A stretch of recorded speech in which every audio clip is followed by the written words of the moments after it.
Hi everybody, welcome back to another episode of my Dungeon Boss PvP series. Today I'm going to be showing you a little trick that I encountered while going against a lead-off Ponti team. And you can call it either a trick or a glitch depending on how you want to view it.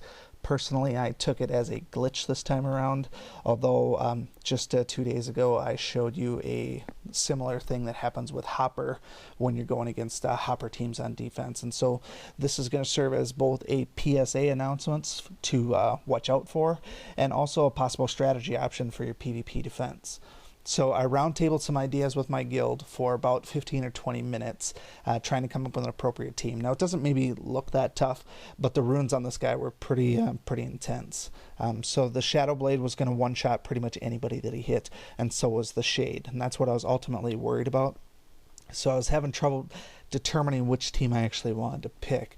And so after, like I said, about 15 minutes of planning, we finally came up with a reasonable team. And so the main thing was, like I said, I felt like Shadowblade was going to kill anybody that he touched, and so was Shade. So I had to basically plan for some deaths, which is why I ultimately wanted to go with an Emily team, and then I also wanted to have Kira in there as well.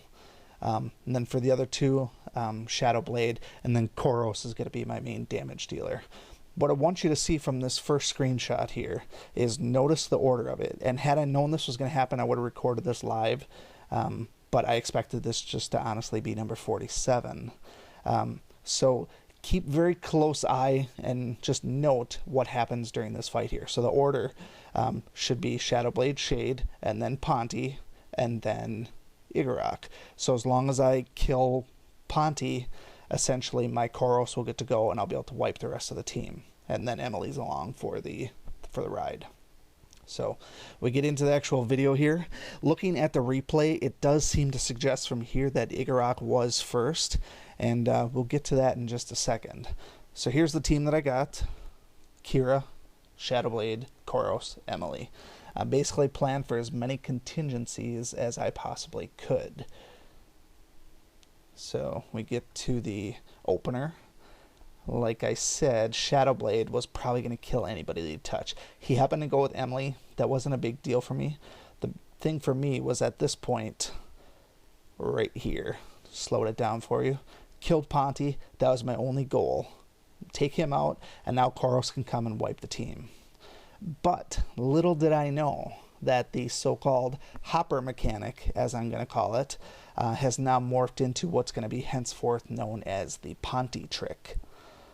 So I killed Ponti, but what we failed to realize is at this very moment, the entire defensive scheme changed because Ponti is no longer a normal hero. He is now a slow hero. So what does that mean for us in PvP attack land? It means, surprise, Igorok is next. Guess what he does? He kills Koros and snaps my amazing 46 win streak. All because of this little bitty glitch or this little bitty trick that we didn't see coming. Now in hindsight, some of you guys will probably crucify me for not having a better team or picking a smarter team. But what I wanted to ultimately show you is that if you're going against a lead-off Ponti, be careful about who's next in line. And I've seen this a couple of times on my lower account when he's the lead-off, and you kind of just don't notice it when you kind of burn through things. But I've had it a few times where I felt like sometimes the order was wrong, and I felt like I was screwed out of a win because somebody went out of turn. And I'm sure everyone's experienced that at some point where you felt like somebody went out of turn.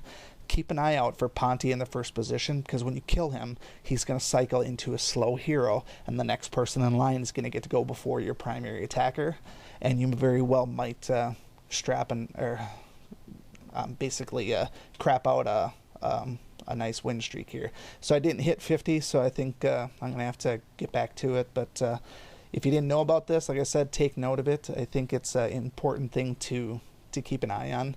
It's similar to the Hopper trick. I don't think it's necessarily a glitch. I think it is a mechanic. I just think it's something we have to be aware of. So, till next time, we will see you again. Thanks. Thank you so much for watching this video and supporting my channel. If you like this video, please show your continued support by hitting that like button, and be sure to check out both my YouTube channels for new content all the time. And always remember, peace is a lie, there's only passion. We'll see you next time.